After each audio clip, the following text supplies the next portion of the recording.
Mercedes McCambridge became the most acclaimed voice actor of her time before moving on to a successful Hollywood career.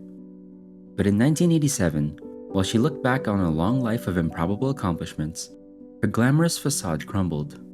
That November, her son had murdered his entire family, but it was why he did it that was truly shocking. Carlotta Mercedes Agnes McCambridge was born on March 16, 1916, to John Patrick and Marie McCambridge in Joliet, Illinois. Born to Irish Catholic parents on the day before St. Patrick's Day, Mercedes strongly identified with her family's ethnic roots. Her background strongly influenced her education as well. Growing up on a middle-class family farm, Mercedes McCambridge had no doubt that she would go far with her education. She went to a high school run by Dominican sisters on the south side of Chicago. After graduating, her teachers steered her into the nearby Rosary College. Rosary was okay, but Mercedes was really interested in a career in performance. She decided instead to go to Mundelein College. Mundelein College was a Catholic school with a great performing arts program, but they only took the best. Fortunately, McCambridge excelled in her entrance exam with the instructor, who would become a major influence on Mercedes' future. Sister Mary Leona Oliver was one of Mundelein's best and most rigorous teachers. Stressing the importance of diction and body movement, Oliver played a strong role in forming Mercedes into an outstanding actress. But Oliver's true panache came through in her direction of the Mundelein College Verse Speaking Choir, where McCambridge literally took center stage. The speaking choir featured 8 dark voices, 8 light voices, and 1 soloist. And that soloist was none other than McCambridge herself. Under Oliver's direction, the formidable ensemble attracted favorable reviews from the Chicago Daily News and the Chicago Tribune. The positive media coverage gained the notice of others in the Chicago area. The choir was invited to NBC Studios to perform one of their poems for radio broadcast. The network was so impressed they assigned the choir to a 1-year contract with the Chicago Symphony Orchestra. But there was more. NBC also offered McCambridge herself a 5-year performance contract. Signing on the dotted line, McCambridge realized that all her hard work with Sister Mary Oliver had paid off. Working with NBC soon brought Mercedes McCambridge under the influence of the network's Chicago program director, Sidney Strotz. Strotz was struck by the range and grit of the young McCambridge's voice. He quickly assigned her to regular roles on several daytime radio soap operas. Under Strotz's guidance, the young voice actress was off and running. Strotz was a mentor to McCambridge, but that wasn't all. The two ended up getting involved romantically.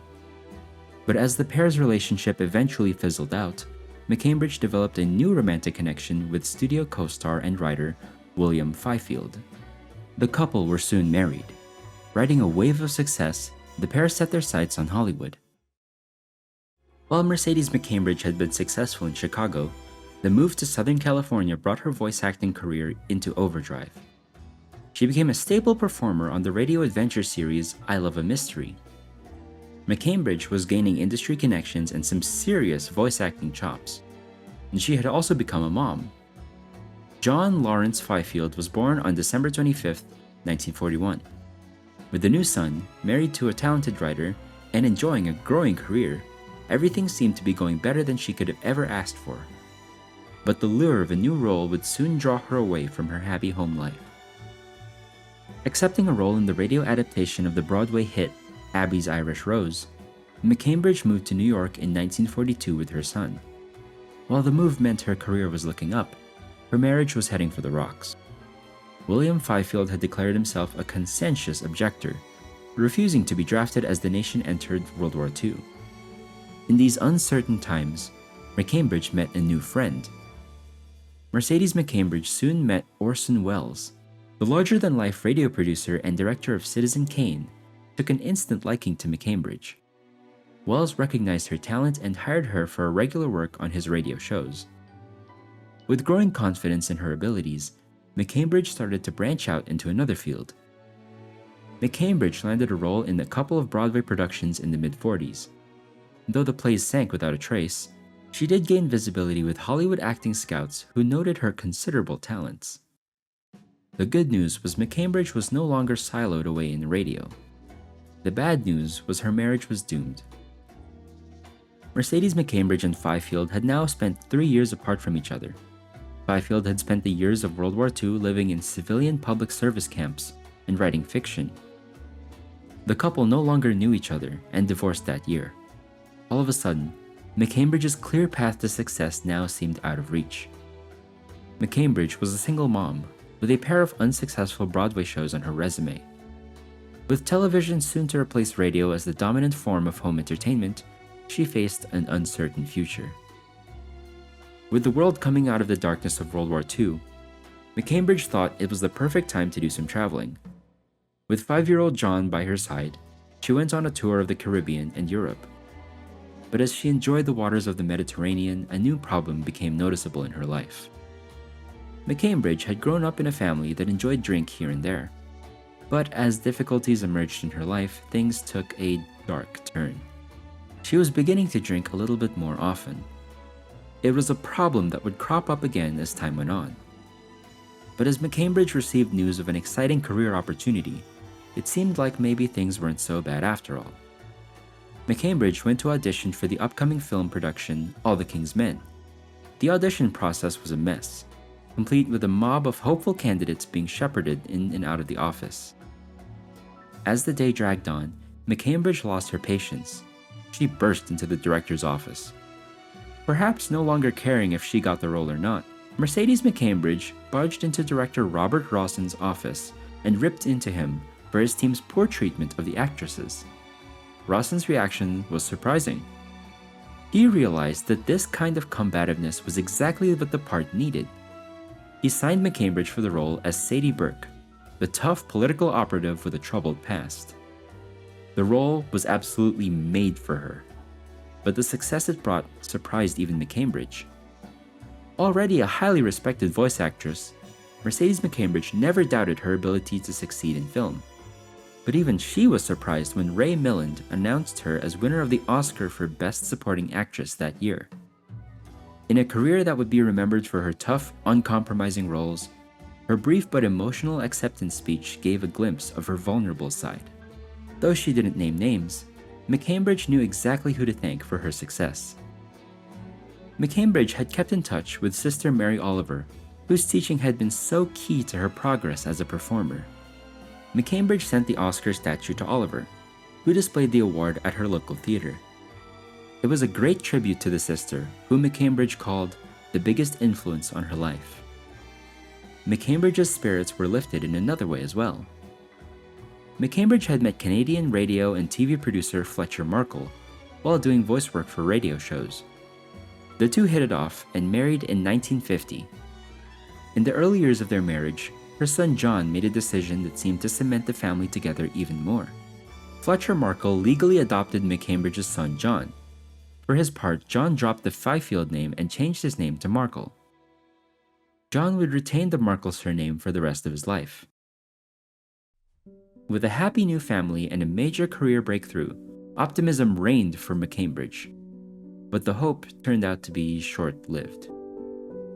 Through this period, McCambridge continued with her voice acting work.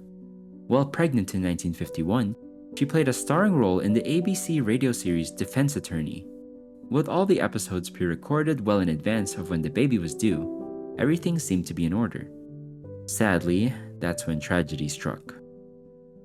McCambridge's baby was stillborn. Grief-stricken, she began to drink more frequently. And there was adversity in other areas as well.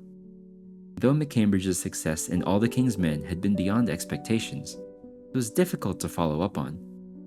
After playing in a few lackluster films in 1951, she didn't secure another major role until 1954 in the western Johnny Guitar, but by now McCambridge's reputation preceded her.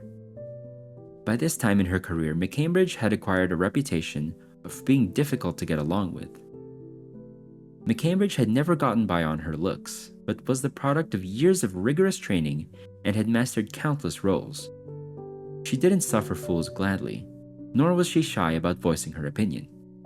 But now McCambridge ran into someone just as headstrong as she was. Joan Crawford, a long-established star, was playing the role of McCambridge's on-screen rival in Johnny Guitar.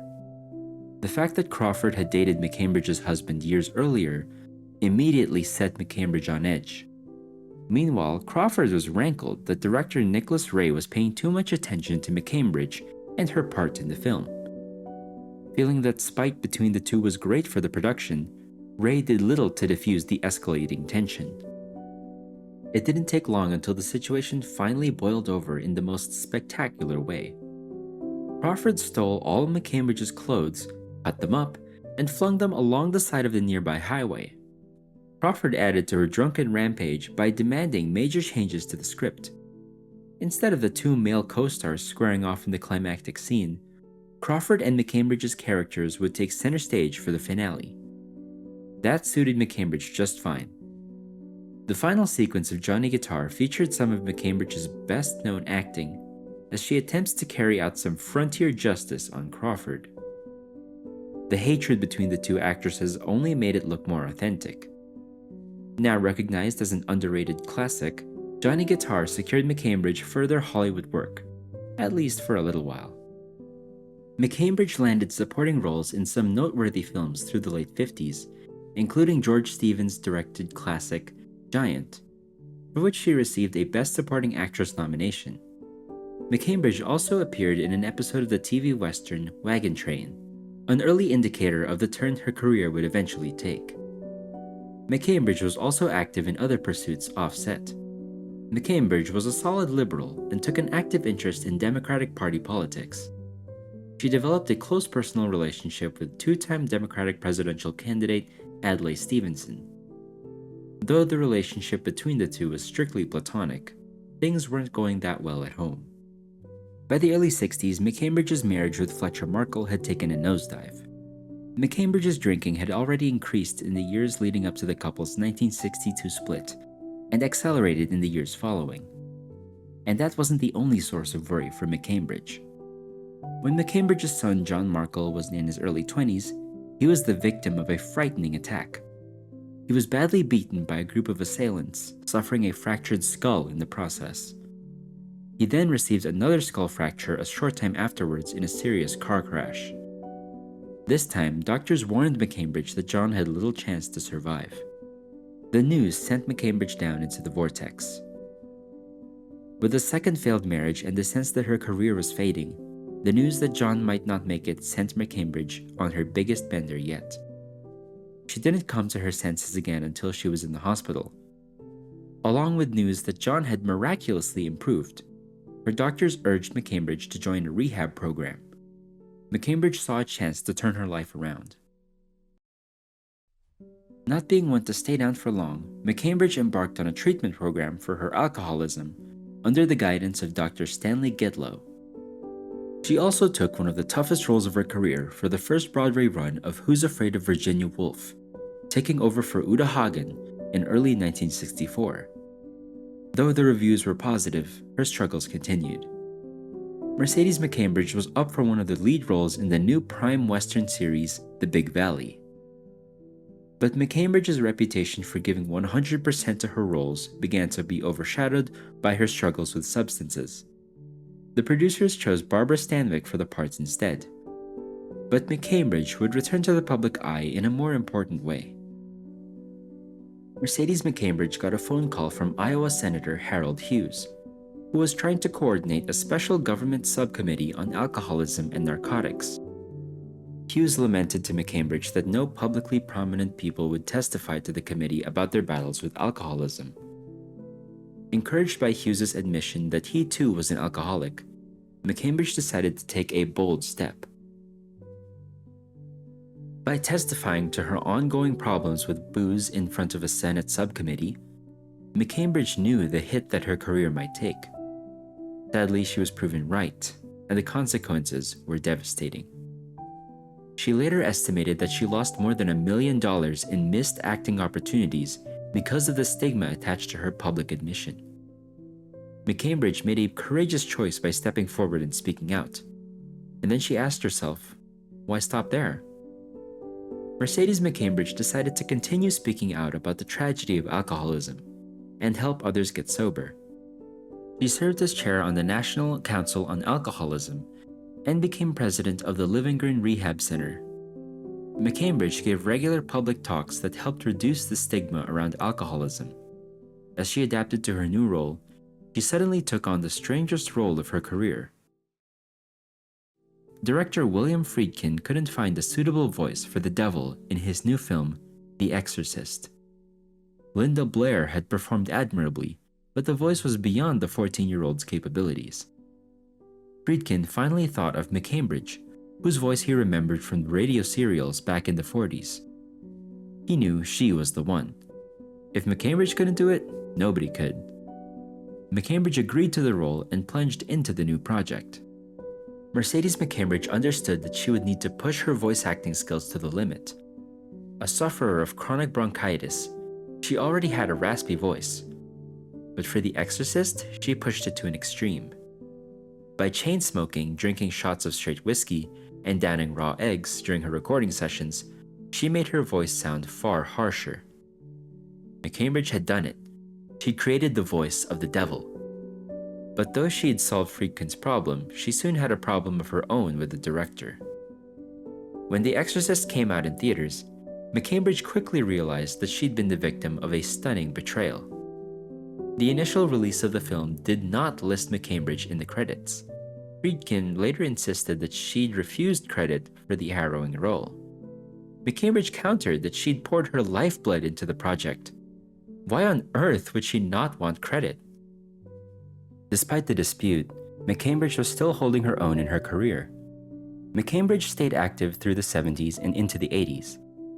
Though she was nominated for a Tony Award in 1972 for her Broadway work, most of the projects were TV movies and guest spots. It was a step down from her days of being on set with Liz Taylor and James Dean, but McCambridge had never really lived for the glitz of Hollywood. She was an actress, not a movie star. After years of sobriety, she thought her troubles were behind her, but sadly, she would be proven wrong. By the 80s, McCambridge's son, John Markle, had gone from a PhD in economics to a lucrative career as a futures trader. Married with 2 daughters, Markle was successful in every way. McCambridge wanted to secure her financial future. And who could she trust more than her own son to invest her money wisely? So she handed him her entire life savings. But this was the worst possible choice she could have made. For exclusive perks like early access to new videos, priority replies to your comments, and to have your say on future content, consider becoming a Factinate member. On top of that, your support helps keep the channel going. Click the link in the description for more details. Despite his skills as a broker, Markle had gotten himself into financial hot water. He began embezzling funds from his employer and parking the extra money in his mother's investment account. It was only a matter of time before Markle's boss discovered his wrongdoing. But McCambridge had no idea what was going on. Mercedes McCambridge knew that her son had an unpredictable streak, but Markle was raking in great returns on her investment.